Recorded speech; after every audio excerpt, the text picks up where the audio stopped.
So this morning it was Val and myself, as usual, here at Indy Live Radio, a daytime show. And this morning we're really pleased that we have Ruth Wishart with us. Hello, Ruth, and thanks very much for coming. Hi there. Hi. The background to this, just tell those of our listeners, the background to this is I think it's a few weeks ago now, Ruth, you tweeted something just drawing attention to the disparity there is between the amount of support there is in Scotland for yes generally, and especially in younger age groups, and compared to the lack of support there is still for it amongst older voters. So, of course, it depends. My definition of an older voter is now much older than it used to be, but I'm definitely in that category, and it's still languishing about, I don't know, 30%. Sometimes you see 34%. So you drew attention to that in your tweet and intimated that you might be interested in, talking about that, thinking what we do. And I know there was quite a flurry of responses, including at least four responses to you from people in Glasgow, Pensioners for Independence, including Val and myself. So that was the background to asking you onto the daytime show. And you may have written more than this, but I know there was at least that one article on the National where you talked quite, that whole situation about, why is it that older voters are still not coming round more support for yes? I mean, I was chuckling because you came up what I thought was a really good phrase for our demographic, which you called the chronologically gifted, which I That's thought was us. that's us. That's definitely us. Yeah. So it sort of seemed like the chronologically gifted are the last demographic to need persuading of the value of independence for Scotland. So, I mean, do you have any? Val and I talk about this, and we talk about it quite a lot in pensioners for Indy meetings and things, and ideas get kicked around. But do you get any sense yourself about, what it is that's still there as a block? Well, I don't think things have changed all that much from 2014, in as much as that demographic tends to be very concerned about security, quite often about financial security, and the nonsense that was spouted about pensions and pension rights and all of that. I think hit home to a lot of that demographic in 2014. And in addition to that, of course, we were still, and to a certain extent, still are stumbling about in other financial matters like the issue of the currency and all of that. And I think that tends, as it was intended to do, I think that tends to frighten older people. And I'd make two observations of a personal nature, though. One is that although I'm very much in that demographic, I'm in the fortunate position of, although I'm in receipt of a state pension, to which I contributed for a very long number of years, although I'm in receipt of a state pension, I'm also still a working journalist. So I've still got an ability to Mm. amplify my income through my writing, and that puts me in a lot more fortunate position, I know, than a lot of people in my age group. So I don't for a moment underestimate the need to have uh, financial security. But two things I would say, Marlon. One is that I think we have to think beyond ourselves. Everybody has to think beyond ourselves. We have to think about the kind of Scotland we're going to bequeath, especially our grandchildren. And when I think of all the rights that are being taken away from them in terms of travel and studying abroad, and in terms of being beholden to a Westminster government that is very specially not looking after their needs, I think we have to think through I mean, all of us are, going to be pushing up the daisies sometime in the not ridiculously distant future. So it's incumbent upon us to be, if you like, I mean, to be brutal about it, to be less selfish and to Yeah. think about our family and other people's families. And one last thing I would say is that I've thought about this quite a lot because it irritates me that it's my demographic that's still stubbornly of a no persuasion, because, I just believe with all my heart that Scotland will be a better country in every possible way when it's an independent country. So I don't want to deprive anybody, whether I know them or not, of what I believe to be a good future. But I think it's probably going to be up to us, i.e., us in the same demographic who are yes voters, who are persuaded of Scotland's future as an independent country. I think it's going to have to be us that go out there and make the case to the people in the same age group as ourselves. Definitely, yeah.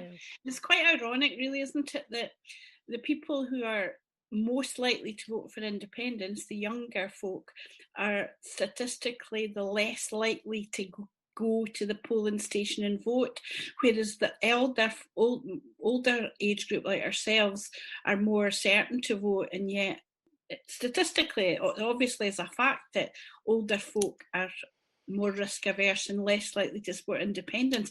Yet when you go to any big independence meeting, it's a grey hair city, you know what I mean? It's like there's loads and loads, and there's like the pensioners for independence, but not only that, there's so many people that support independence that are over 60. It's quite jaw-dropping, really. Well, without being unkind, Val, they've probably got a lot more time in their hands. Well, that's it. Yeah, that's there's it. that. They're Yeah, not. there's that. They're not out. They're not so many. There's not so many of them out working all day.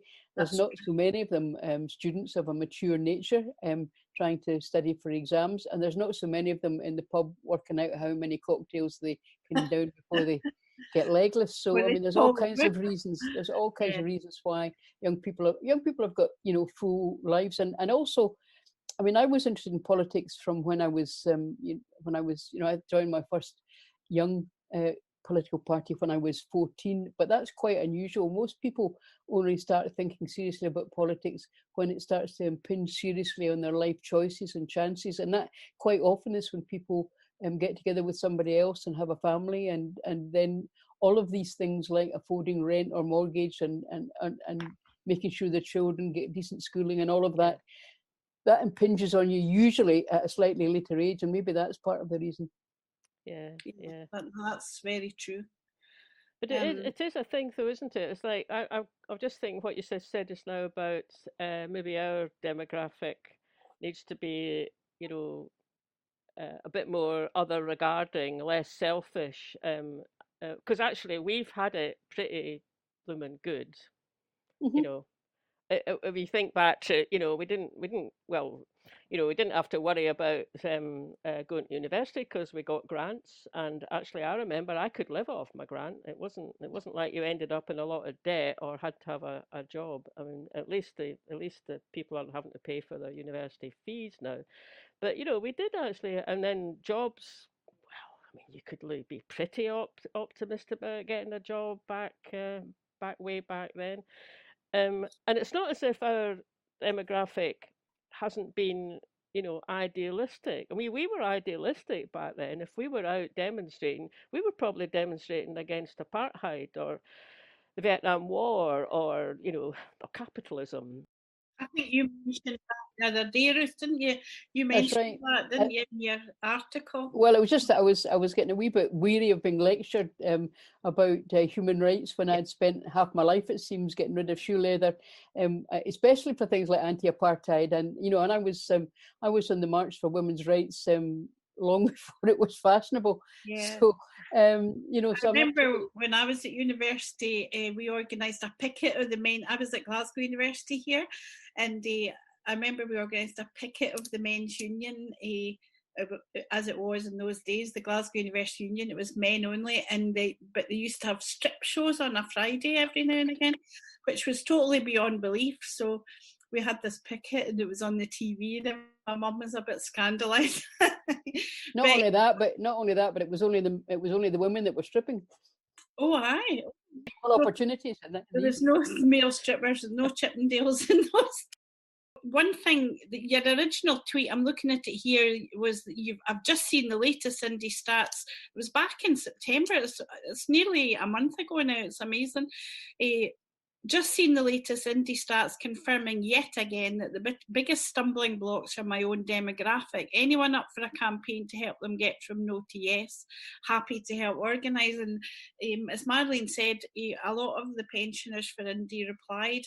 And that is one of the things Marlene's been involved in developing leaflets that are targeted specifically at pensioners, given the information about pensions. Yeah, I think, I mean, that's all very valid and valuable, but I think I may have mentioned to you when we were chatting on the phone the other day, or rather on email, that for me the overriding emphasis has to be on the no voters. I mean, I don't mind coming and ranting at people at meetings, but preaching to the converted is going to get us nowhere. Yeah. We've really got to, everybody we all of us know a no voter, or maybe a handful of no voters, and a lot of these are in our own age group. And that's what we have to concentrate on. We have to get not just information, but we have to get civilized persuasion out there. There's no point in battering somebody over the head with what the hell is wrong with you kind of stuff, because that won't work. But we have to be armed with as much information as we can get, which will bring comfort over the issues that I've mentioned, like security. And then we have to initiate conversations with no voters and say to them, look, we've never agreed about this, but this is why I think it's important for Scotland. Tell me why you think it's not. And just get involved in a proper conversation, a respectful debate about it. I was doing that day with a friend. I was out for lunch, and we don't touch on it too often because I know that she's a no voter. I only discovered it after the referendum when I said to her, oh my God, 2 weeks and they've broken all their promises already. But we were discussing it the other day, and so I wasn't ramming it down her throat. I was just sort of outlining the reasons why I'm so uncomfortable with what's happening in Westminster. But I do think that some people cling to this hope that somehow a knight on a white charger will ride in and get rid of the Tory government and the UK will be okay again. I think that's the problem with some people. What do you think that happens amongst older voters, Val? I think people who've been devoted to voting Labour all their lives. Oh, okay. What do you think, Ruth? Well, I was, I've been fairly promiscuous with my votes over the years. I mean, the only thing I've never ever voted is Tory, but I don't think that's a huge surprise to anybody. But for the last few elections, I've voted Nationalist. I'm not a big N nationalist, which is to say, and that's only because I'm not a party person in any sense of that word. I used to vote Labour before that. I once voted Lib Dem because the Labour candidate was, in my view, on the wrong side of an issue that I cared strongly about.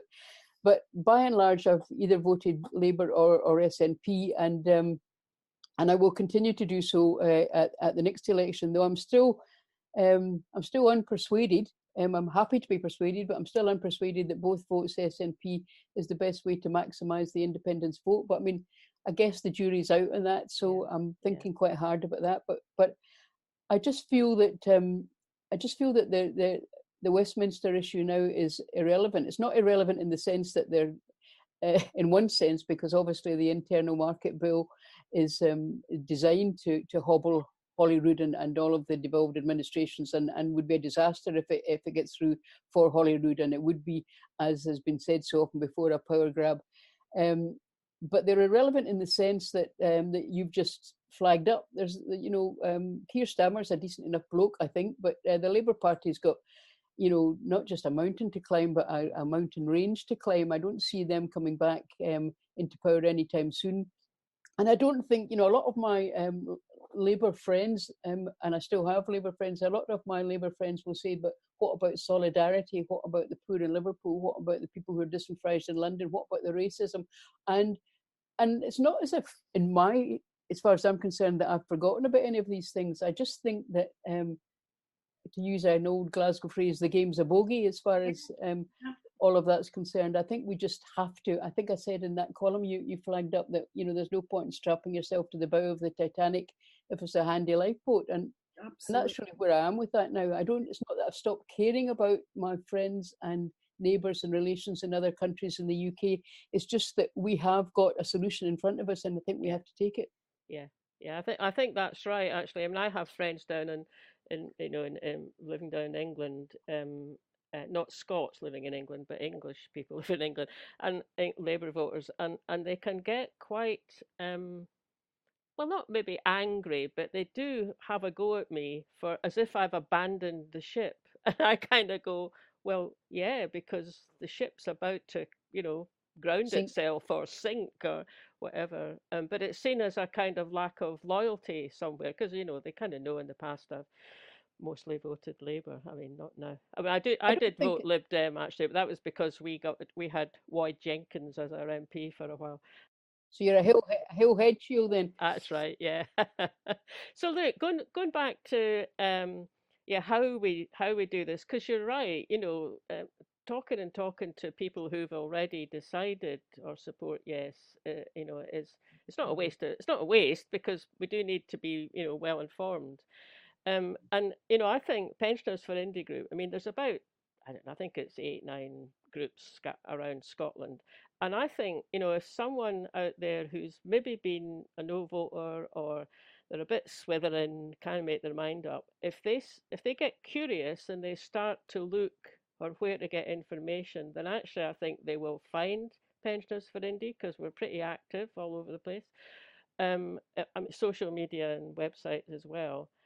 They'll find us and they'll get some good information, but I don't think we're reaching that other folk, the ones that, as you say, we've really got to persuade. But there's there's another avenue here, Marlene, which is that we've been talking about, at least I've been talking about, the importance of explaining in detail and with proper backup, with proper factual backup, why Scotland could be a better and more democratic and more just country if it became independent and became a modern European nation, which I fervently hope happens before I fall off my perch. Yeah, same here. But there's another avenue here, and that is there's a lot of left-leaning people down south and in Wales and in Northern Ireland who are as appalled as we are about things like Priti Patel's immigration policies. Now, I'm quite involved with a number of friends who are Europeans, who I mean, we're all Europeans, but who migrated to Scotland from mainland Europe. And that's a very important constituency as well, because we have to talk to people about how the Scottish government is welcoming of migration, how it consistently says it welcomes migrants, how it's as appalled as anybody about the way that Priti Patel is going about reconstructing the immigration service. And I haven't heard her speech at the Conservative virtual conference this week, but it's certainly not going to be sweetness and light. So we have to say to people, look, how about a bit of solidarity with our migrants? How about a bit of solidarity with our refugees? How about a bit of solidarity with the Europeans who've settled here? Let's think about them as well. Yeah, I think the SNP as a party have been very strong in that respect. Like, for example, during the recent crisis in Glasgow, after the incident at the hotel when the knife attacks, all of the Glasgow MPs, who are all SNP, have been incredibly active in trying to pressurise the Home Office to improve the situation and look at hotel, what really amounts to hotel detention. Alison Thulis, for one, that's her constituency, and they really have been very, very proactive on that. The line here is that unless we have control of immigration policy, we can stamp our feet as much as we like. The MPs can stamp their feet as much as they like, but they haven't got one iota to anything about it. And that's the bottom line with all of these arguments. Unless and until we're making these decisions ourselves, that's not going to change. Yeah, that's so true, because they can apply pressure, but they don't have the power. I think they are good at letting that community know that we're on their side. At the time when there was a lot of problems about the change in Europe and the status of the EU citizens, every single I'll tell you, it's Glasgow Kelvin, because here there's something like 3,000 residents in this constituency that are of European origin, and every single one of them got a letter from the MSP outlining ways that she could help them and support them, and I know for a fact that a lot of folk really appreciate that. So I do think that ability to let folk know that we are more welcoming and less xenophobic has been given a lot of energy, I think, from the Scottish government. But as you say, without powers, there's no use. Yeah, I think that's true, actually. I mean, I think what you said is true. I suppose at the same time, we can't afford to kind of sit back and go, oh, well, okay, so 2014, I mean, it does look like, when you look at the stats, that quite a lot of those Europeans living in Scotland voted to stay in the UK because they were, nervous that they wanted everyone to stay in the EU. So that's completely I'm not sure they had a vote in 2014. Yes, they did. They did. Yeah, they did, because they didn't have a vote in the Brexit referendum, but they had a vote in the Scottish referendum, and they will again if the franchise stays the same. But because a lot of Polish people were, like the older folk were conned about pensions, a lot of Polish people were told, oh, if you vote yes to independence, you'll be sent back to Poland and so on, and Scotland won't get to stay in the EU. Whereas, as it happens, it's turned out the very opposite, really. Yeah. So I was just meaning that, we can't afford to kind of take them for granted, given that there is that turnaround. But actually, what puzzles me is it's just like, well, so much has changed since 2014. I mean, all those promises that were made that have not been kept. In fact, the very morning afterwards, you get David Cameron at front of Number 10 talking about English votes for English laws, which is actually fine. I mean, I never had any argument with that. But the kind of juxtaposition of that compared to, we're all equals in this union. So those promises not kept, Brexit happening, but then not so much Brexit itself, but the way it's been implemented, with no attempt at reaching a joint approach with us or Wales or even Northern Ireland. Now we've got Boris, and then behind all that, there's the whole democratic deficit thing. I mean, all those are big negatives for the unionist campaign. Yes, they're also big arguments for us to make in a positive. I mean, the other side of that coin is that if you hear, as you do constantly, Douglas Ross or Boris Johnson or Ruth Davidson saying it was once in a generation, the promise was once in a generation. Well, first of all, as we know, that was never in the agreement anyway. That was just a throwaway line of Alex Salmond's, which perhaps with 2020 hindsight, you should have thrown away. But it wasn't in the agreement at all. So we've got that. So we've had 3 different prime ministers since 2014. We've had Brexit without, as you quite correctly say, Marlene, without any opportunity to feed in an intelligent and involved way to the negotiations as to what will happen, not least in trade. And we've had the internal market bill, which is a fairly naked attempt to make sure that Holyrood, even with its limited powers, will be even more limited in the future. So the landscape has changed in my view beyond all recognition since 2014, and that's a third point I think we have to make, and make it quite forcibly. Definitely. Yeah, and so as you say, like flipping those negatives to make them into positives for the Indy argument, and to a certain extent, the polling looks like that has been successful by and large. Polling now shows that people trust Scottish government more than the UK government. They think the economy would be better. Scottish economy would be better under independence. And they think we handle a crisis better. Yeah, this crisis, I mean, God, wish we didn't have this crisis to handle. But it certainly kind of shows up, well, it shows up the difference in competence, but I think actually it also shows up the difference in values, the kind of values that the First Minister stands there day after day after day, saying, let's look after each other. All of that contrasts quite a lot with what messaging you've had, especially recently from Number 10, which is if you don't look after the rules, we'll fine you £1,000. I know, well, absolutely all of that, but also it seems to me that we keep getting told that we should be in lockstep we should have a 4-nation strategy. But I mean, first of all, we've been locked out of lockstep most of the time, because we quite often find out at a minute to midnight something that's happening the following morning. But in addition to that, sometimes it seems to me that what happens in real life is that Boris Johnson's administration follows on what the Scottish government is doing. It's not as if we're they're changing their mind to get in bed with us, if metaphorically, not the other way around. Yeah. But there's another, I watched today, as I do most days, the First Minister's briefing. And she said again that she wanted to treat the Scottish electorate as grown-ups, and she went through in some detail the thinking that had been shared with the other party leaders in Scotland and also at this morning's cabinet. And she said, when we, by the time this is broadcast, I know that we'll have a clearer picture, but she did make a point of going through all the arguments for doing things and more specifically, all the arguments for not doing things.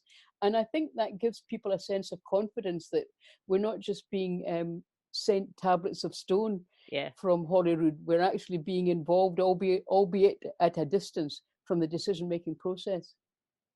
Yeah. To what extent do you think then that the way that the Scottish Government, but in particular Nicola Sturgeon's leadership, has had a positive effect on the move towards support for independence, Ruth? Oh, I think it's been quite potent. I mean, I have like many people in the Yes movement. I'm an impatient soul, and that might be a reflection of my age as much as anything else. You know, I'm wanting independence yesterday morning, if at all possible.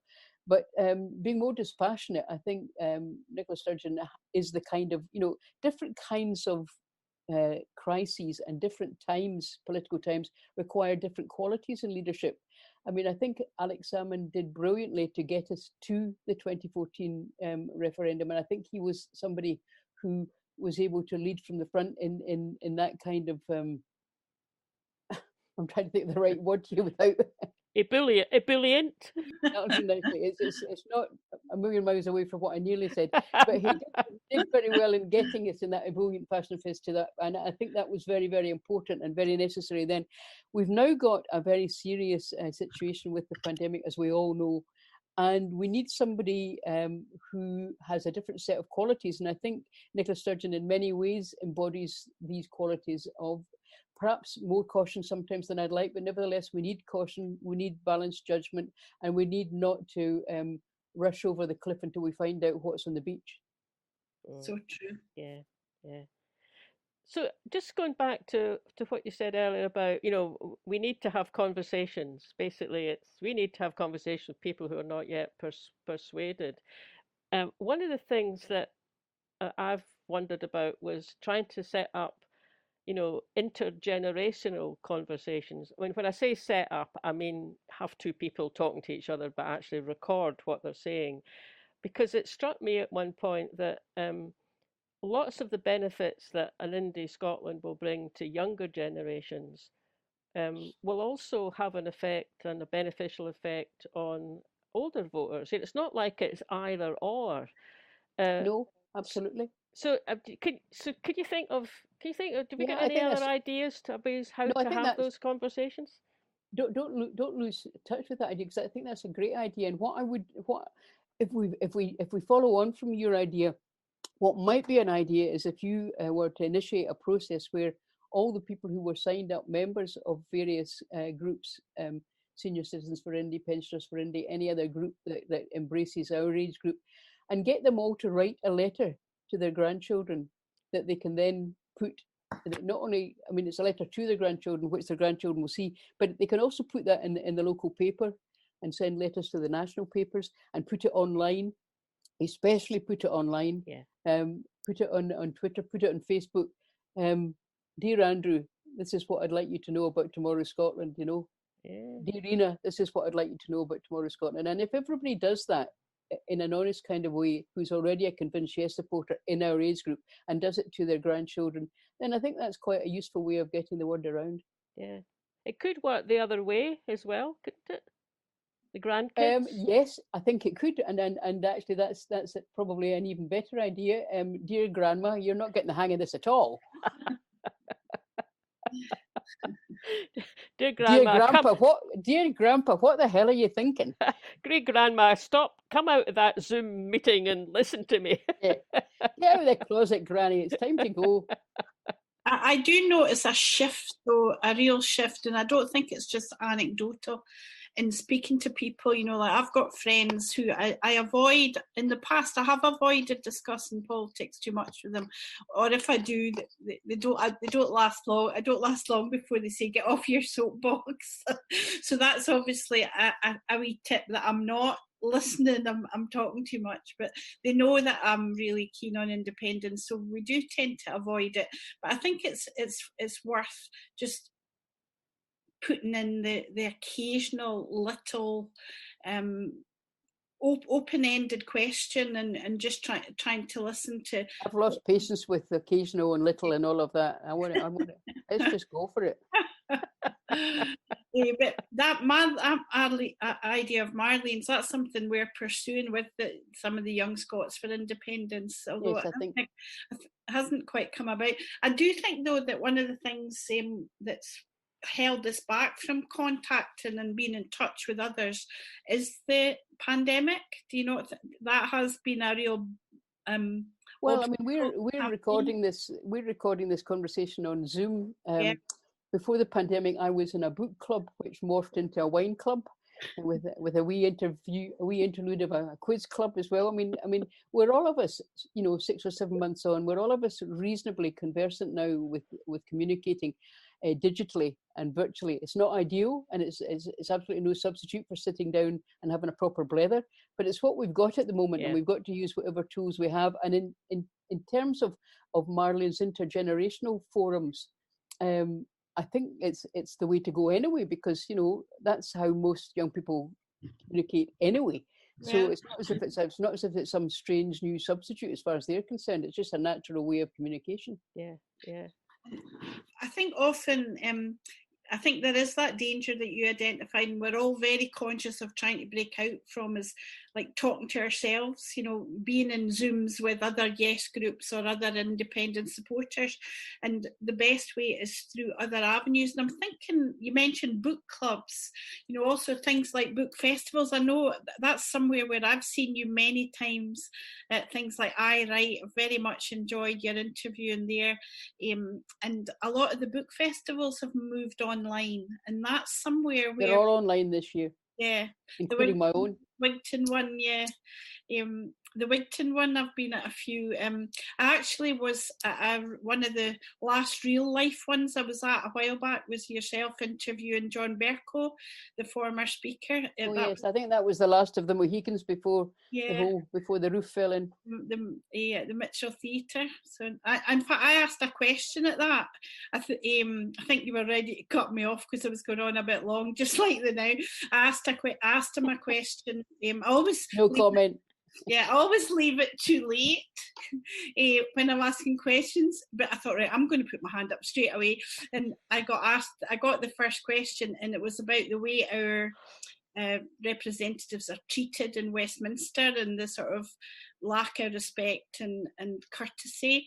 And I couldn't believe it. Like, I got a huge round of applause, and then when I was outside later, there was constant people coming up to me and saying that was a really good question. So it was obviously something that touched a nerve. How do you miss that then, the contact with the book festivals? Because I know that's something. I mean, I know you're doing it online still, but you very much, you know, you used to do a lot of excellent interviews, I must say, at the Edinburgh Book Festival at I Write in Glasgow. Is that something you miss? Everybody misses live book festivals, but you know, we've just you know, for me it's a minor inconvenience, and it's a bit of a financial loss as well. But you know, compared with the folk whose livelihoods depend on it, it's nothing. I mean, the thing, all the authors that I'm interviewing online just now just don't have the same opportunity to sell their books, and they're also involved in a very solitary profession. And you know, part of the buzz for them is getting in front of enthusiastic readers and chatting back and forth with them. So they miss that dreadfully as well. We'll get through it, but I mean, I have a wee book festival which at the end of November, and that's going to be virtual this year as well because I've got no choice. And it's just my view about it as somebody who runs a small book festival. It's obviously a small one because it takes place in a village, but my view of it is that it keeps the book festival alive. It keeps the brand alive. It keeps the whole idea of reading and the enjoyment of reading and the interactivity alive. And, you know, the guy who runs the Edinburgh Book Festival was telling me that this year they'd had, you know, exponentially more people able to tune into the Edinburgh Book Festival than would have been possible in terms of a physical festival. And he also said something which I found fascinating, that there was only 5 countries in the entire world from whom nobody had come and tuned into the Edinburgh Book Festival. Now that's quite remarkable. That means that we're spreading a message about Scottish writing and literature to a vastly larger audience than we normally would have. But it's interesting what you're saying about like the book festivals reaching, you know, the reach just greatly expanded because it's online. Absolutely. I mean, it's the same with our Pensioners for Indy meetings. I mean, Glasgow, we've been up, you know, organising meetings the whole time, and usually they take place in a pub in Glasgow city centre, and we go there and there's maybe 20, 25 people regularly, which is not bad going actually. But now we do it and there's 50, 60, we've had 70 or one of them, because we just tell everyone on the National Pensioners for Indy mailing list. So, you know, it's got some kind of positive outcomes, and it also means that, you know, anyone who's a bit disabled and, you know, isn't going to go to an actual meeting can get to it. I think that's a really important point, Marlene. I think it's especially important in the run-up to the May 21 election, because even if this hadn't happened to us, even if we were still free to go about as normal, even if we were still free to hold meetings as normal, we can get to an awful lot more people online. We can get through, you know, through Zoom meetings and through your radio program, and all of these are really important ways of spreading the word. And I don't know what life's going to be like 6 months down the line. Nobody does, but I will be Zooming away and tweeting away anyway. Yeah, and so will we. I'm ready. One of the things that we can't do now that we used to do for Pensioners for Indy, we had someone came up with the idea that if we had an entertainment group, we could go into places like residential homes or at least sheltered housing or pensioners lunch clubs, and we could do a wee concert. So one of our members just ran with that. She just ran with it. She got us organised. So we did. I think we started off. Was it the Val and I were both involved? Was it the Robert Burns time, Val? We did. The first lot was all Burns songs. Was all Burns songs, and you know, honestly, so we recorded some as well, and there's wee videos that we've got, and sometimes I look back at them and I go, oh God, that was a bit off key, and actually in the end I decided I wouldn't sing because my voice is kind of gone these days, so I go and I play my fiddle. And you know, there's someone else there was playing the small pipes, and actually it was quite good fun. And we were there quite openly. We're there as Pensioners for Indy, but we weren't there to, you know, proselytise. Exactly. But you know, there'd be a pause. They'd have their lunch. We'd have lunch with them, or we'd have a cup of coffee, and we'd just chat. And actually, I mean, I don't know. You can never tell what effect things have, but at least if nothing else, they presumably thought, well, there's a bunch of folk that are quite friendly. Yeah, and it also means that their lingering memory of you is of a benign interlude in their lives, and not anything you know, alarming in any way. So no, I think that these are all great ideas. I with a friend in 2014 converted my Beetle into a Yes-mobile. And my friend and I went round everywhere, whether we were invited or not, and went into everywhere, including doctor's surgeries and everywhere else, saying, "Hey, have you heard the good news?" And and we had a lovely time as well. But we also got round a lot of people. We concentrated mainly on the island and rural communities. Anyway, this is all by way of saying that when the campaign gets up and running properly, I'm hoping to get a fleet of Yes-mobiles on the road, so that we can get round a lot more territory. That was something that we had hoped to do in our, we talked about doing it, and I know the Dumfries and Galloway group have done it.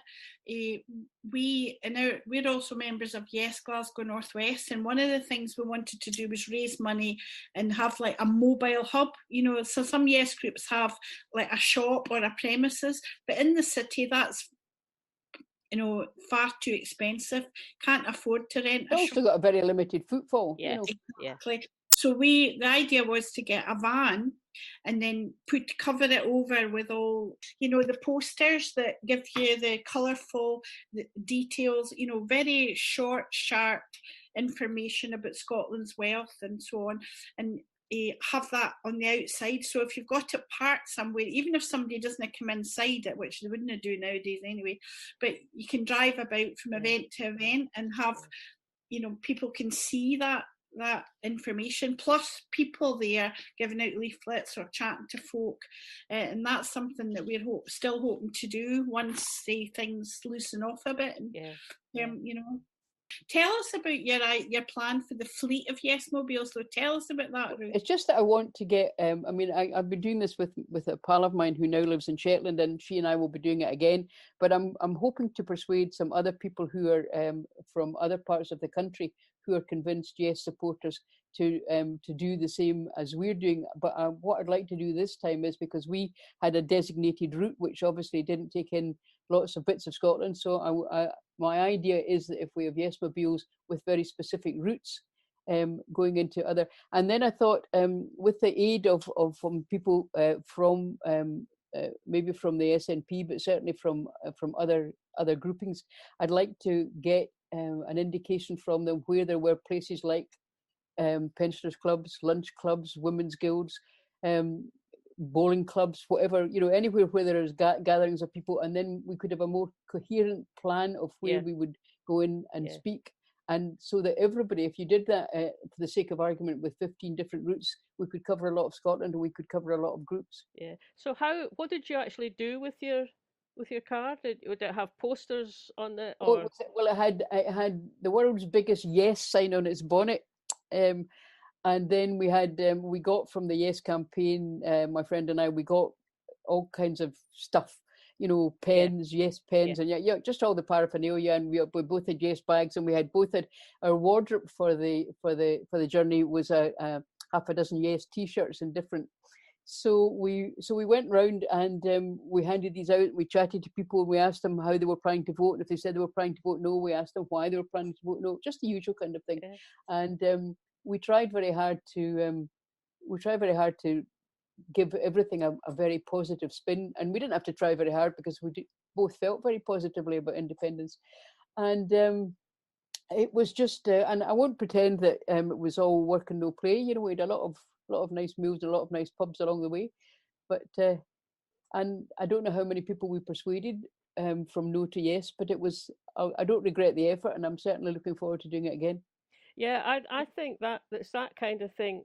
I mean, I'm sure it had an effect when you did it back in 2014, but it strikes me that is also going to be fairly well suited to having to campaign in a situation where COVID-19 is still around, and you just have to be cautious around people. Sure, because yes, that is going to make it.